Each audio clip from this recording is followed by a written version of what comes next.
दोस्तों नमस्कार। मिस्टर शून्य चैनल में आप सभी का स्वागत है। अपने सीरीज के 14वां एपिसोड लेकर हम आपके सामने आए हुए हैं और हम मिस्टर शून्य से आपके सारे सवालों के जवाब जानेंगे। तो मिस्टर शून्य, आपका पहला सवाल यह है, किस चीज में ज्यादा आनंद है, त्याग में या भोग में? बिना बोध के ना ही त्याग किया जा सकता है और ना ही भोग। यदि आपको अपने बारे में कुछ जानकारी नहीं है, उस कंडीशन में यदि आप त्याग भी करेंगे तो आपको दुख ही मिलेंगे। आप देखिए कितने लोग विपरीत परिस्थितियों में अपना घर छोड़ करके चले जाते हैं, लेकिन आप 10 साल बाद उनको देखो तो पागलों की तरह फटे कपड़े या उनकी स्थिति और भी बुरी उनको मिलती है। अगर त्याग में आनंद होता तो त्याग करके उनको खुश हो जाना चाहिए था। तो यहाँ आपको ये समझना होगा कि कौन सी जो बंधन हैं, कौन से बंधन हैं इस माया के जो आपकी चेतना को गिराने वाले कार्य कर रहे हैं। ऐसे बंधनों को ही त्याग करना है आपको, सभी का त्याग नहीं करना है। तो आपको त्याग करने के पहले अपने आप को पहचानना है कि आपका जो मानसिक स्तर है वो किन लोगों के साथ रहने से गिरता है, केवल उनका त्याग करें। कई ऐसे होंगे कि जिनके साथ रहने से आपका जीवन अच्छा हो रहा होगा, आपके जीवन में अच्छे विचार आ रहे होंगे, और अगर ऐसे कोई लोग हैं तो आप उनका त्याग नहीं कर सकते। उनका त्याग करने में आपको ही उसका परिणाम भोगना पड़ेगा। तो इसीलिए कोई भी चीज़ को पूरे बोध के साथ अपनाएं, फिर आप ये कह सकेंगे कि मेरे लिए त्याग सही है या मेरे लिए भोग सही है। राम ने क्या कभी भोग नहीं किए होंगे? क्या कृष्ण ने कभी भोग नहीं किए होंगे? जीवन में सभी चीज़ों का आनंद उठाने का एक अगर विवेक है आपके पास तो आप जीवन की सभी चीज़ों को सहजता से आनंद उठा पाएंगे। लेकिन यदि आपके जीवन का उद्देश्य क्लियर नहीं है तो आपको कोई भी चीज़ आप करेंगे वही चीज़ आपको फंसा लेगी। जब आप किसी भी चीज़ को बिना बोध के अपनाते हैं तो वही चीज़ आपका जंजाल बन जाती है। इसीलिए कोई भी चीज़ को करने के पहले आपको ये देखना है कि क्या यह बंधन मेरे जीवन के लिए अनुकूल है या मेरे जीवन में इसका विपरीत परिणाम हो रहा है। तभी आप अपने जीवन का चुनाव करें। आपको त्याग करना है या आपको आपके जीवन में जिस जीवन में आप जी रहे हैं उसी में यदि आपको आनंद मिल रहा है तो आप उसको अपनाने का भी आपके पास एक उचित कारण होना चाहिए। तभी आप ये कह सकते हैं कि मुझे क्या करना चाहिए। आप दूसरों के सवाल जवाब बता करके कुछ भी नहीं कर सकते हैं कि आपको किसी ने कह दिया कि त्याग करने में खुशी मिलती है। भाई वो उस व्यक्ति को मिलती थी, जरूरी थोड़ी है कि आपको मिल रही होगी त्याग करने में। अभी आप त्याग के लायक बने ही ना हो सकता है। पहले आपको उस लायक बनना पड़ेगा, फिर आप त्याग करेंगे ना। त्याग करने के लिए पहले उन चीज़ों का भाव मन में खत्म होगा, तब तो आप उन चीज़ों का भाव दिल से हटा पाएंगे। आपका भाव दिल में है कि नहीं यार, ये मेरी सारी चीज़ें मेरे लिए बहुत ज़रूरी है, और फिर भी आप उनका त्याग करेंगे तो क्या होगा? आपको दुख होगा। किसी भी चीज़ का त्याग तभी करना है जब आपका मन इस बात को मान ले कि हाँ ये सारी चीज़ें माया है, तभी आप किसी चीज़ का त्याग करोगे ना। आप अभी उन चीज़ों पर वास्तविक मान रहे हो, उनको उन पर यकीन करके चल रहे हो, और ऐसी स्थिति में आप उनका त्याग करोगे तो फिर आपकी आगे चल करके वो और भी बुरी तरीके से जिज्ञासा बनेगी। अच्छा, फिर आप उनमें और भी बुरी तरह से फंसोगी। जब मौका मिलेगा कभी दोबारा उन्हीं चीज़ों का भोग करने का, तो आप उनसे भी ज़्यादा भोग करोगे जो पहले जीवन में आप कर रहे थे। तो इसीलिए किसी भी चीज़ का त्याग विवेकपूर्ण मार्ग से किया जाता है, ना कि अपने स्वार्थ के केंद्र को रख करके। यदि आज आपको दुख मिल रहा है तो आप किसी चीज को छोड़ने को तैयार हो गए।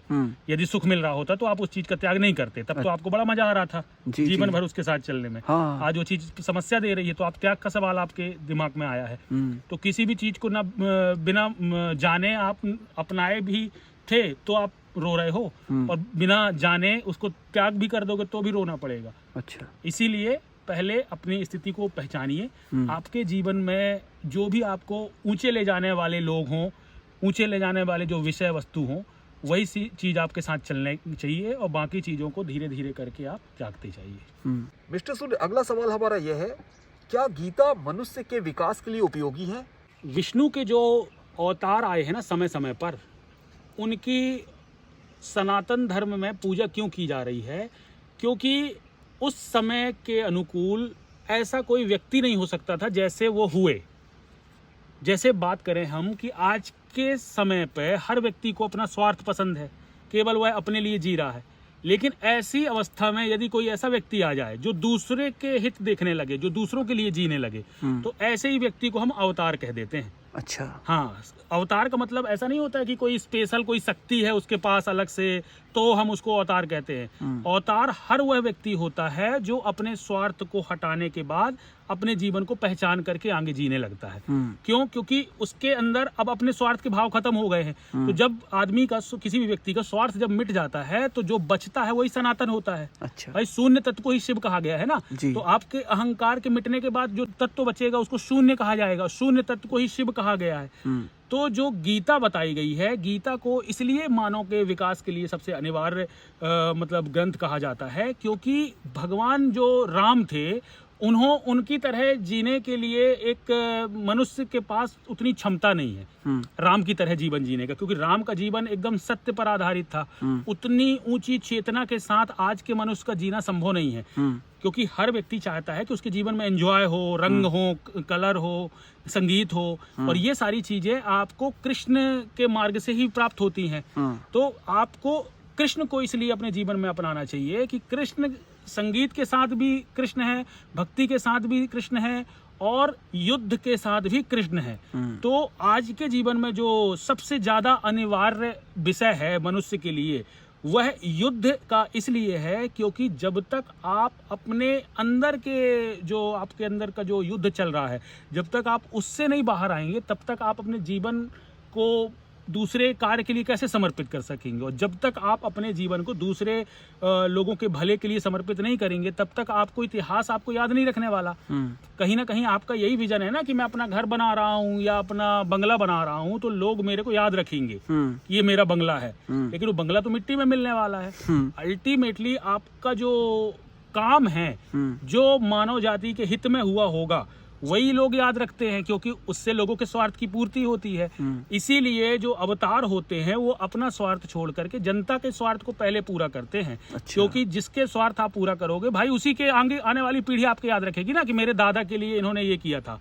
आज भीमराव अम्बेडकर जी को क्यों सब लोग याद करते हैं? यही कारण है क्योंकि उन्होंने बहुत लोगों के समस्याएं समाधान किया है, बहुत लोगों के अधिकार उनको दिलवाए हैं, जो लोगों से प्रताड़ित हो रहे थे उनके उस दर्द को कम करने में वह अपनी अच्छी भूमिका निभाई उन्होंने। तो आज इसीलिए लोग उनको याद करते हैं। तो जब भी आप ऐसे किसी भी कार्य को करते हो तो लोगों के दिल में आपकी जगह बन जाती है। गीता हर मनुष्य के जीवन में इसलिए आवश्यक है क्योंकि आज हम लोगों का जो देखने का नजरिया है ना, वो थोड़ा सा संकुचित हो गया है। हम केवल अपने परिवार को महत्व दे रहे हैं, अपने रिश्तों को महत्व दे रहे हैं, और उन्हीं के हित में जो सही होता है वही चीज हम करते जा रहे हैं। हम इस चीज से क्या कर रहे हैं कि हम बाकी के लोगों को इग्नोर कर देते हैं। दुनिया में बाकी भी तो लोग रह रहे हैं ना, हम उन्हें इग्नोर कर रहे हैं। कृष्ण की गीता हमें यही सिखाती है कि यदि अपराधी आपके घर में हो कोई दुर्योधन जैसा, तो आपको उसके खिलाफ भी खड़े होना है। अच्छा। और ये चीज हम आज भूल चुके हैं। हमारे जीवन में तो ऐसा है कि हमारे घर का पूरा जो परिवार है वो राम की तरह है।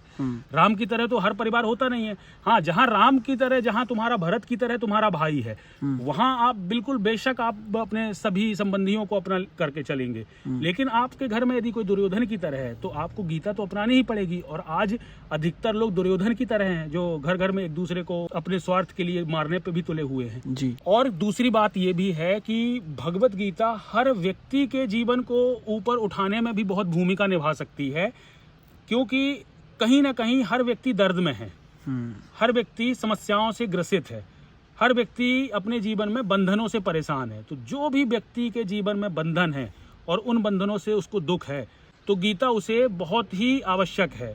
क्यों? क्योंकि गीता के होने से ही वह व्यक्ति इन बंधनों की वास्तविकता से परिचित होगा। अभी वह अपने सभी संबंधियों को ये सोच रहा है कि उन संबंधियों के लिए उसको जीवन समर्पित करना उसका फर्ज है। इसीलिए ना कहीं दुख हो रहा है जी। उसको कि भाई मेरा तो फर्ज है लेकिन मैं पूरा नहीं कर पा रहा हूँ। तो आपको ये सोचना है कि इन बंधनों के लिए आपका कोई फर्ज नहीं है। या पूरा संसार तो आप पे डिपेंड ही होना चाहता है, वो तो आपको बंधन में बांधने ही आ रहा है। आप बस उनसे थोड़ा सा स्वार्थ की पूर्ति करवा लेंगे तो आपके सारे बंधन में वो बांधने को तैयार है। इसीलिए गीता आपको समझी जाती है कि आपको किसी और की बातों में नहीं आना है, आपको अपने सत्य तक खुद पहुंचना है। और जिस दिन आप अपने ट्रुथ तक पहुंच जाएंगे तो आपको अपना मार्ग साफ साफ दिखाई देने लगेगा, फिर कोई आपको बंधन में नहीं रख सकेगा और गीता का जो उपयोग है आपके जीवन में वह साकार हो सकेगा। मिस्टर सूर्य, हमारा अगला सवाल यह है, अगर हमारा बुरा वक्त चल रहा है तो हमें क्या करना चाहिए? किसी भी मनुष्य का जो वक्त होता है, यदि वह बुरा चल रहा है तो एक तरह से वह उसका सिग्नल है। उस व्यक्ति को, उस बुरे वक्त को नकारात्मक रूप से नहीं देखना चाहिए। उसे ये समझना चाहिए कि क्यों मेरा बुरा वक्त आ गया।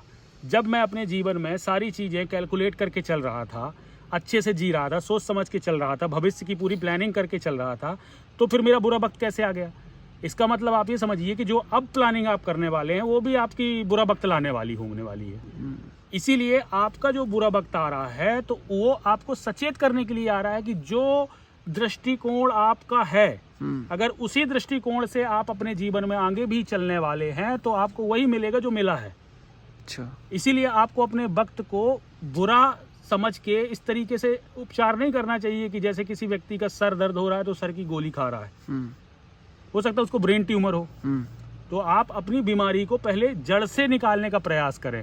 तो जब तक आप अपने जीवन में सही उद्देश्य का चुनाव नहीं करते, जब तक आप अपने आप को पहचानते नहीं हैं, तब तक आपका वक्त जो है अच्छा और बुरा आता ही रहेगा। वास्तविक रूप से जीवन में कुछ भी अच्छा या बुरा नहीं होता। राम की यदि बात करें तो जब रावण ने सीता का हरण किया जी, तो राम के लिए वह बुरा वक्त था, लेकिन क्या पूरे दुनिया के लिए वो वक्त बुरा कहलाया? नहीं। पूरे दुनिया को तो उस घटना से कितनी बड़ी शिक्षा मिली जी। उस घटना से कितनी बड़ी शिक्षा मिली। अगर वो घटना नहीं होती तो शायद हम राम का महत्व नहीं समझ पाते आज, है ना। तो आपको ये समझना है कि कोई भी ज्ञानी व्यक्ति होता है तो उसके जीवन का बुरा वक्त भी उसको अच्छे परिणाम दे देता है, लेकिन जो स्वार्थ में जी रहे होते हैं उनके जीवन में जब भी उनका स्वार्थ पूर्ति नहीं होगी तो उनको हर वक्त उनको बुरा ही लगेगा। तो आप ऐसा बन जाइए कि आपका वक्त कैसा भी हो, हर वक्त आपको पसंद होना चाहिए जी।